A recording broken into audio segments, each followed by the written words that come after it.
Funding for Art Loft was made possible by Friends of Art and in the Florida Keys and Key West, every night is a spectacular show. And every day is another masterpiece. Hi, I'm Jumani Anamdi, and from the studios at South Florida PBS, this is Art Loft.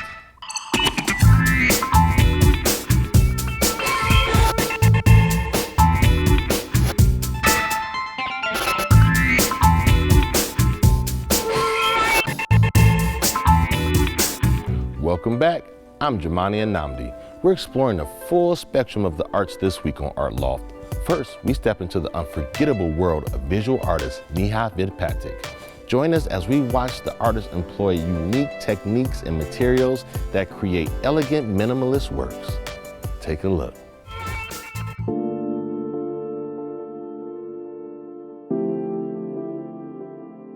I think my work is inspired by nature, by my rituals and the materials that I work with. The environment that I am in also plays a huge part in my work. It influences me tremendously. I absorb subtle nuances, the colors, the architecture, the sound, the sight of the environment, and that often finds its way into my work. Another big factor is that my approach and thinking as an artist is shaped by my upbringing in India. I'm drawn to paper. It's familiar, it's flexible, it's a very giving, natural material. Since 2009, paper has become the main focus of my investigation. I have developed a technique which I call plucking. I use this plucking technique to separate the fibers of the paper using a tiny pushpin. The resultant paper looks like a lace fabric, which I then use and manipulate to form large and small sculptures, installations. Plucking is slow, long, repetitive, and a sedulous process. People have related the process of plucking to meditation, to obsession, and to me, the process is somewhere in between. I do find it very comforting. I find it gives me space to think, to process. It's also a minor obsession. My works are like personal chantings, tuned to slower pace. I invite the viewers to slow down too, invest time with me. Once one is acclimated, all the hand gestures, the subtle variations in color, texture, light are revealed. Hopefully this is a transformative experience for the viewer as it has been for me making the work. In the summer of 2010, I made my first soil mount in Chicago. Making of the soil mounts is very personal. It connects me to nature. It connects me physically to my material. I didn't want to tame nature, but to observe and learn from its grit and fragility. For the installation time, I created 2,600 mounds using only soil and water. Turmeric is dusted on each mound, which has cultural significance and personal meaning. Besides from the formal visual value of vibrant yellow against dark soil, I can loosely compare this process to praying practices in India. To create this installation, I had to train myself for intense discipline and rigor that the process demanded. I think it's a complete body and mind immersion, much like training for a marathon, where you are not only training your body, but you're also increasing your stamina, your endurance, and training your mind for this achievement. For me, the energy that I put into my work is the most important part. I believe in energy. I believe the transfer of energy from one form to another. I hope that all the energy that I have given to my work will radiate to the viewers, and they in turn can pass along this energy. So for me, being present is the most important part of making art. Well, surprise, Art Loft. We got a special guest for you, Neha Vidpatik. She came down, she's in the studio. So, how are you? Thank you for coming out. Thank you so much. I'm so happy to be here. I'm happy to share my work with the audiences of Art Loft, and I'm a fan. So happy to be here. Great. And I know everybody out there who just watched those amazing works you have created, they want to know what inspires you. Lots of things inspire me. I think my environment is a big factor, the places that I am. I'm from India originally, and I lived in Chicago for a while. Then I lived in the Southwest desert in Arizona for a couple of years, and now I'm in Detroit. Okay. So, you know, from Detroit. Yes, of course. And so the different landscapes, the different environments are a big inspiration to me. Of course, my upbringing in India is another one. So I find inspiration everywhere I can. All right, now, I know when people see your work, they always want to ask, how could you create such amazing pieces like that? So what are the main thing they want to know when they see your work? Well, different people have different feedback, different reactions. Some of them are just most astonished. How can you spend so much time on something that's meaningful but only to you in the beginning, and then it goes out in the world and it is meaningful to other people, but how do you just spend so much time with one thing? So that's a big one. When did you start plucking? I started plucking, I think 2009. I was a painter. I did abstract minimalist paintings before that. And during that time, I was experimenting and trying to find a new way of creating work, which was a departure from the traditional paintings. Okay. So I experimented for about 8 to 10 months, and that's when I found plucking. And I invented the process. It's very dear and personal to me. I'm connected to it in more ways than just making work. Right. So what do you have in store for the future? What's going on? As a matter of fact, I just opened a solo exhibit in Miami here, so I hope your audiences will go check it out. Also, I'm coming back to Miami to do a residency at the Fountainhead Residencies, and that's happening in April. And after that, I go back to Detroit. I'm in the process of establishing my studio there and starting a community garden. So I think this will be a very busy summer. Very busy summer. Very busy summer. Plucking away, huh? Plucking away, one pluck at a time. One pluck at a time. All right, well, thank you for coming out. This was a pleasure. Thank you so much. And like always, peace, peace.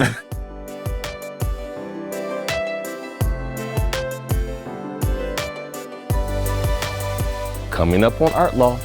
I just worked with glazes that everybody else was using. That's what you do, because you learn to make pots first, and then after you've learned to make a pot that you're proud of, that you want to keep, then you start over again, because how do you glaze it? The Florentine Opera Company recently took on the story of Elmer Gantry, which explores religion in 1920s America and is based on a satirical novel by Sinclair Lewis. Join us as Milwaukee PBS meets with the company to discuss the impact it's had on American opera. Hey, fun fact, I was in Aida. See now, fellas, I am one patient man, right, Frank? I think the audience really wants to like Elmer, but he just keeps making such bad choices. Elmer Gantry is the story of this rogue college boy football player with no calling really for the ministry, but a great opportunist. Mr. Gantry, please come in. I'd like to present you the faculty of the college and seminary. I believe he's offered a 3-year scholarship to the seminary, which he accepts, meets the love of his life. They fall in love, become partners, and work their way to the top of the revival world. And yet, even though he has what he considers to be the love of his life, he still backslides and he goes back to a former flame that he had at the beginning of the opera. On opening night, the temple burns down and Sharon is killed, and Elmer survives and moves on to his next career. This was almost now 25 years ago. It was in 1990, I believe, and Herschel and his girlfriend at the time, Lorraine Hunt, I told them about this idea that I was interested in doing an opera based on Elmer Gantry, and I wanted Herschel to direct, and I wanted Lorraine to play his sister Sharon Falconer, who was the main mezzo character. And we all got very excited about the idea and launched into the project, which became much longer than we anticipated. The making of the opera became kind of operatic itself. Here we are all these years later, and we made it happen. It was just an idea that really took hold with both of us in a very personal way, and that's what allowed us to stick with it. And through very, very thin times when nobody wanted to produce the opera. Finally, Nashville Opera took the challenge and decided to mount the world premiere in 2007. We did it in New Jersey, at Montclair, New Jersey, and then William Florescu, the general manager of the Florentine Opera, went down to Nashville and saw the production.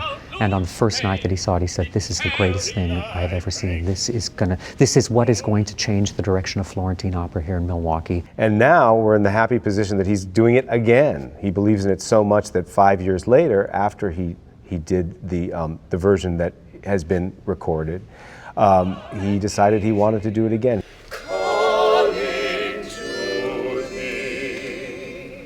Probably my biggest job was to take this novel and to put it into much more compact form. It's the story of how American religion revivalism went from being a frontier phenomenon practiced by very few people in rural communities to taking over cities, and nowadays we see the sort of echoes of that in TV evangelism.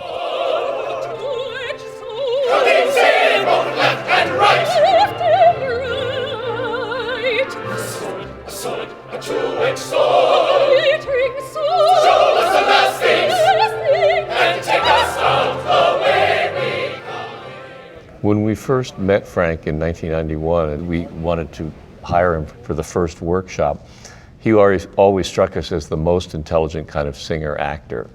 When Bill Florescu said, "What would you think about Frank Kelly directing this incarnation of Elmer Gantry?" we both said, "Absolutely." The good thing about being the director is I get to be every single character. I don't get to just be Eddie Fislinger.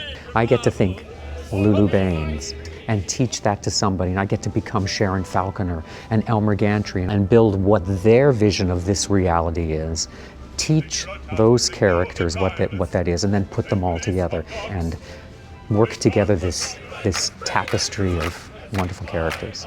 A good director like Frank will have the nuance and the patience, which Frank does have, to be able to suggest something sometimes completely different from what the singer chooses, and be able to do it in a way that the singer goes, "Yeah, that's absolutely correct. I hadn't thought of that. Thank you."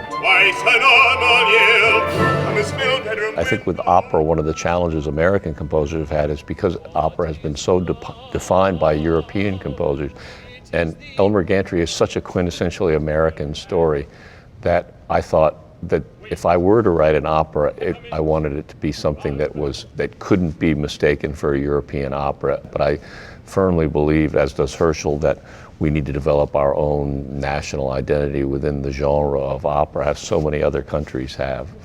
First-time opera goers need to see an opera that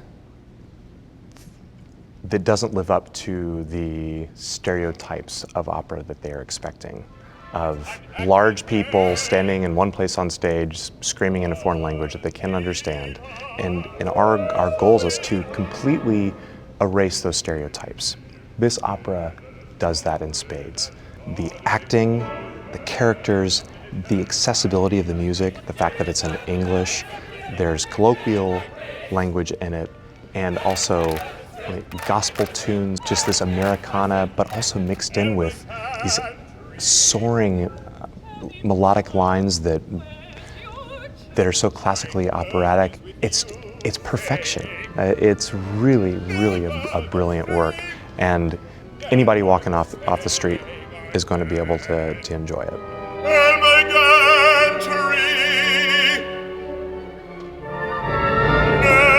the same.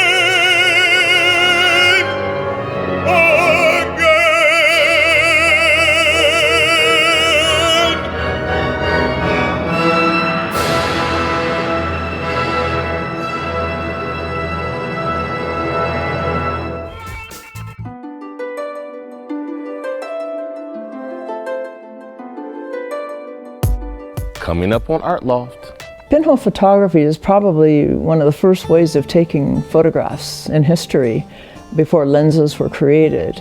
And it's by taking a photograph with just a very small pinprick in an object, whichever kind of camera you create. Richard Erney, now he creates ceramics that catch your eye from a distance and draw you in with their intricate and unique glazes, kind of like me. We go into the studio with Rochester's WXXI for a closer look.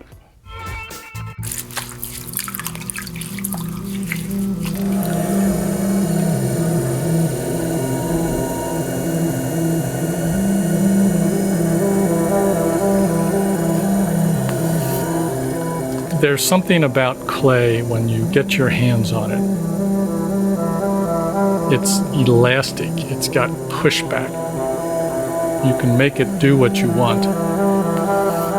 It's very seductive, and I never thought of myself as an object maker or a creator of something out of nothing. I always thought I was an idea guy. And then I ran into clay, and it was a difficult challenge.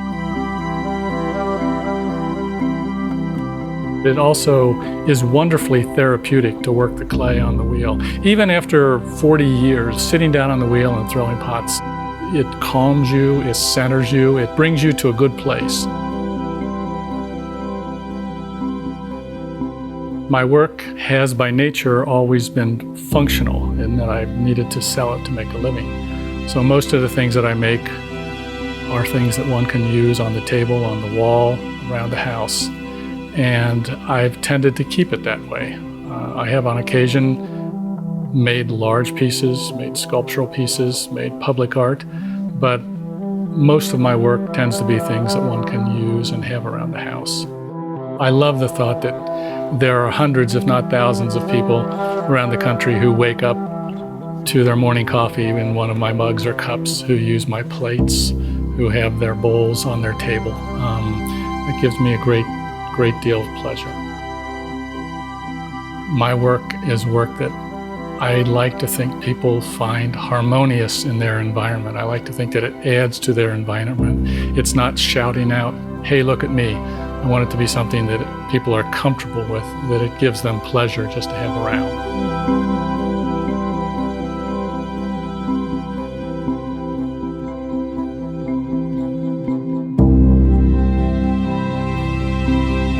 One of the things that I take a lot of interest in is developing surfaces and glazes of interest.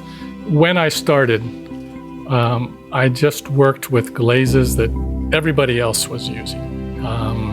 That's what you do, because you learn to make pots first, and then after you've learned to make a pot that you're proud of, that you want to keep, then you start over again, because how do you glaze it? And it's like starting from scratch again. What I've learned over time is that if you just keep working, something will pop up, something will happen. Rather than waiting for that one great idea to strike you, just keep working.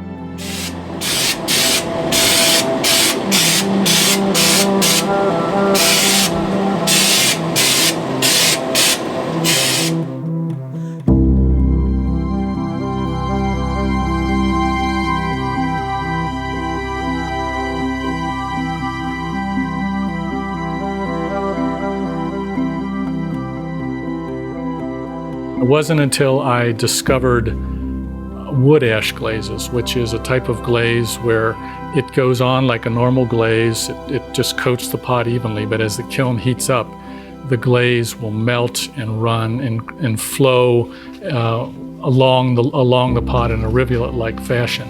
And I love the way that worked with the form, as well as giving it an earthy quality. I want my pieces to affect people on many different levels. I want that first hit to be there. That's what will draw people in closer. But then my glazes are subtle enough, they're complex enough, there's depth to them, multi-layers, so that as they draw them closer, as they look at them closer, they're seeing the microcrystals, they're seeing the variegation of color, the transition from one to the next. They're just getting that nice feeling of this just looks just right. Color and texture have always been important to me, and I feel like I'm just sort of stepping outside of myself now and coming into some brave new worlds, if you will. I'm not sure where they'll lead.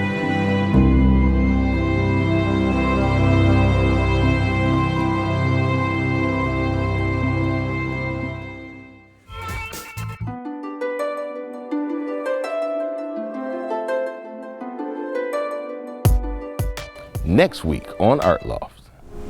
I found a long, slender shaving of bright green material, and it reminded me of the color of grass on a summer morning with the dew on it. When the sun hits it, it's almost a yellow-green. Pinhole photography. Now, that's a method of photo taking that dates back to the 5th century BC. But photographer Nancy Raven has found a way to use unconventional household items to bring this ancient art form back to life. I'm sure they used unconventional household items back then too. Well, KMPB in Reno brings us this quirky story. Pinhole photography is probably one of the first ways of taking photographs in history before lenses were created. And it's by taking a photograph with just a very small pinprick in an object, whichever kind of camera you create.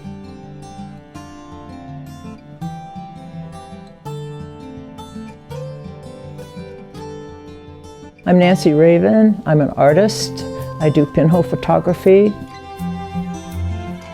I just like the feeling of the way the dark and light relates in pinhole. It's almost like film noir. You know, there's a very different feeling to the light and the focus. I have 10 great big popcorn cans that I've made cameras. To make the camera, I get a metal drill and I drill a 1/4-inch hole in the tin. I tape the lens, which is a little tiny square of a Coca-Cola can that I can put a needle through, and I do that, and then I tape that inside the 1/4-inch hole that's right there.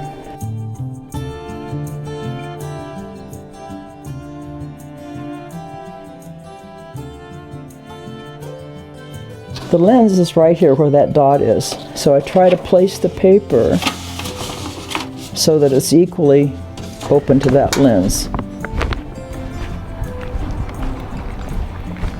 I kind of look like a bag lady when I go out, because I just go out with all my bags full of cameras, and because you only get one shot per camera, you have to have a lot of cameras to really do anything. You can't just take out one camera and take one picture and hope to get anything. You have to really kind of cage yourself that way.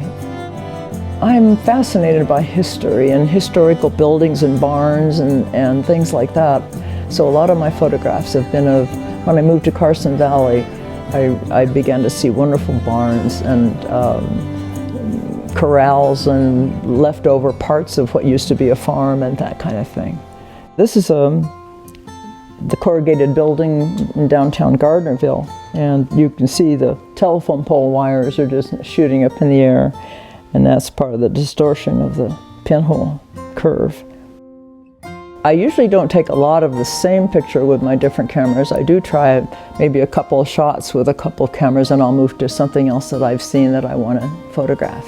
This one is the Carson River in the wintertime. I just love the reflections and the light and the winter trees.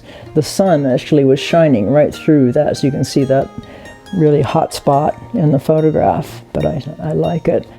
When I unload my camera and I put it in the developer, if I see a good negative, it is very exciting. If it turns all black or all white, then I know I don't have anything, but when you do get a good negative, it's really exciting.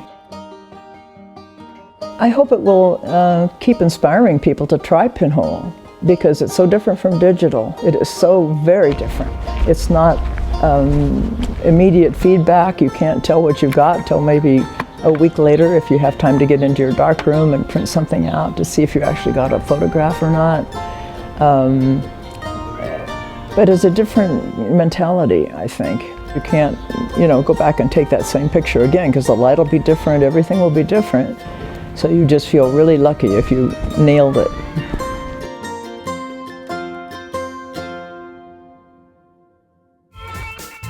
Well, thanks for joining us on Art Loft. You can always connect with us on social media at Art Loft SFL and watch us anytime on the PBS app by selecting WPBT2 as your local station.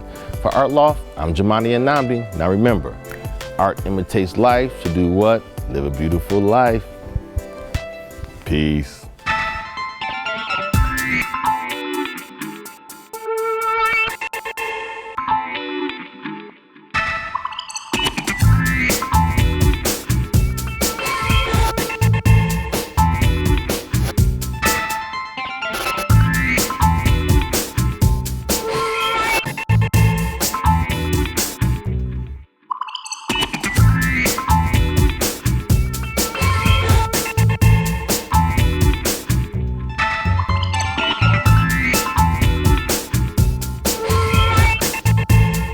Funding for Art Loft was made possible by Friends of Art and In the Florida Keys and Key West, every night is a spectacular show. And every day is another masterpiece.